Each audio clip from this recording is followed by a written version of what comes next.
भंडारा जिल्ह्यातील लाखनी तालुका अंतर्गत येणाऱ्या मिरेगाव येथे एक अत्यंत धक्कादायक घटना उघडकीस आली आहे।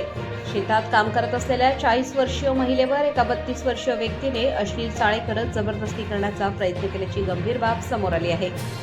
मिळालेल्या माहितीनुसार पीडित महिला दुपारच्या सुमारास स्वतःच्या शेतात काम करत असताना आरोपी शरद दिलीप सिरसाव वय 32 वर्ष हा थेट तिच्या शेतात गेला। त्यानंतर त्याने महिलेचा गळा दाबून तिच्यावर बळजबरी करण्याचा प्रयत्न केला। या प्रसंगी पीडित महिलेने धाडस दाखवत मोठ्याने आरडाओरड केली। तिचा आवाज ऐकून आसपासचे ग्रामस्थ घटनास्थळी धावून आले। ग्रामस्थ येत असल्याचे पाहून आरोपीने तात्काळ शेतातून पळ काढत फरार झाला। ही घटना 24 मार्च रोजी दुपारच्या सुमारास घडली। त्याच दिवशी पीडित महिलेने साकोली पोलीस स्टेशन येथे तक्रार दाखल केली। पोलिसांनी आरोपीविरुद्ध विनयभंगासह विविध कलमान्वये गुन्हा नोंदवला असून आज 24 मार्च मंगळवारला घटनास्थळी जाऊन तात्काळ पंचनामा करण्यात आला। दरम्यान फरार आरोपीला तात्काळ अटक करावी अशी जोरदार मागणी स्थानिक ग्रामस्थांकडून करण्यात येत आहे। सध्या साकोली पोलीस या प्रकरणाचा अधिक तपास करत आहेत। आकाश नंदागवळी, भंडारा जिल्हा प्रमुख। तुम्ही कुठे गेले होते? वांदेवर। अच्छा, किती तारखेला? 23 तारखेला। किती वाजता गेले होते? 5 वाजे। 5 वाजता। त्यानंतर मग काय घडलं?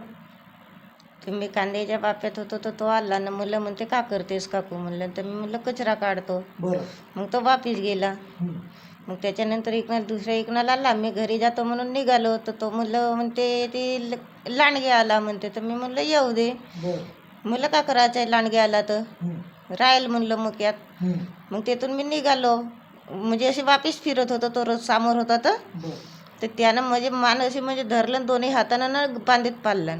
अच्छा, त्यानंतर मग काय झालं? तर म्हणजे असं दाबूनच ठेवलं बांध, मग पाडून सोनेरी।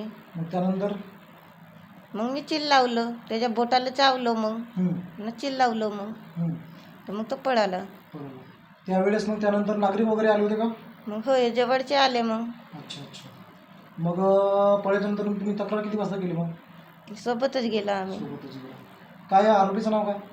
शरद सिरसा, शरद दिलीप सिरसा।